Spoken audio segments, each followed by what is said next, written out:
వరంగల్ జిల్లా రాజకీయాలు మరోసారి వేడెక్కాయి. రాష్ట్ర మంత్రి కొండా సురేఖ, వరంగల్ పశ్చిమ ఎమ్మెల్యే నాయని రాజేందర్ రెడ్డి మధ్య నెలకొన్న విభేదాలు బహిర్గతమయ్యాయి.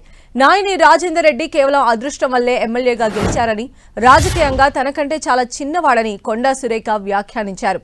దీంతో కొంతకాలం నుంచి ఇద్దరు నేతల మధ్య అంతర్గతంగా కొనసాగుతున్న యుద్ధం ధర్మకర్తల నియామకంతో తారాస్థాయికి చేరింది. ఈ అంశంపైన నాయని రాజేందర్ రెడ్డి చేసిన వ్యాఖ్యలకు స్పందించిన కొండా సురేఖ ఆయనపై తీవ్ర విమర్శలు గుప్పించారు.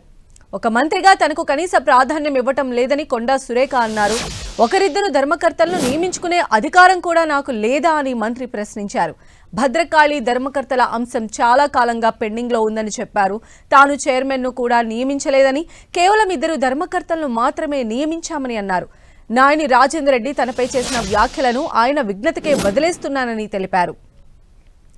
మంత్రి కొండా సురేఖ చేసిన కామెంట్స్ పైన ఎమ్మెల్యే నాయని రాజేందర్ రెడ్డి స్పందించారు. తాను అందరిలా పోటుకో పార్టీ మారినట్లయితే ఇప్పటికే 5 సార్లు ఎమ్మెల్యేగా గెలిచేవాణని కౌంటర్ ఇచ్చారు. ఒక్కసారి టికెట్ ఇచ్చారు కాబట్టి అదృష్టంతో గెలిచానని అన్నారు.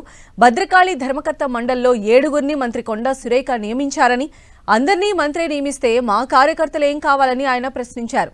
మంత్రి పదవి ఉన్నప్పుడు కార్యకర్తలకు ఇబ్బంది లేకుండా చూడాలి, కానీ వాళ్లే ఇతర నియోజకవర్గాల్లో ఇన్వాల్వ్ అయి ఇబ్బందులు పెడుతున్నారని ఆరోపించారు. అంతకుముందు భద్రకాళి ఆలయ ధర్మకర్తల నియామకంపై వరంగల్ తూర్పు, పశ్చిమ నియోజకవర్గాల్లో దుమారం రేగింది. ఈ విషయంలో కొండా సురేఖ పైన టీపీసీసీ చీఫ్ మహేష్ గౌడ్కు నాయని రాజేందర్ రెడ్డి ఫిర్యాదు చేశారు. అలాగే కొండా సురేఖపై కూడా తీవ్ర విమర్శలు గుప్పించారు.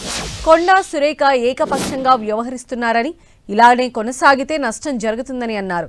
స్థానిక ఎమ్మెల్యేకు సమాచారం ఇవ్వకుండా ఆలయ పాలక మండలి సభ్యులను ఎలా నియమిస్తారని నాయని రాజేందర్ ప్రశ్నించారు. దేవాదాయ శాఖకు మంత్రి అయినంత మాత్రాన ఏదైనా చేయొచ్చా అని నిలదీశారు. తన నియోజకవర్గంలో మంత్రి పెత్తనం ఏంటని ధ్వజమెత్తారు. మంత్రి కొండా సురేఖ ఇదే పద్ధతి అవలంబిస్తే తాను చూస్తూ ఊరుకునేది లేదని హెచ్చరించారు.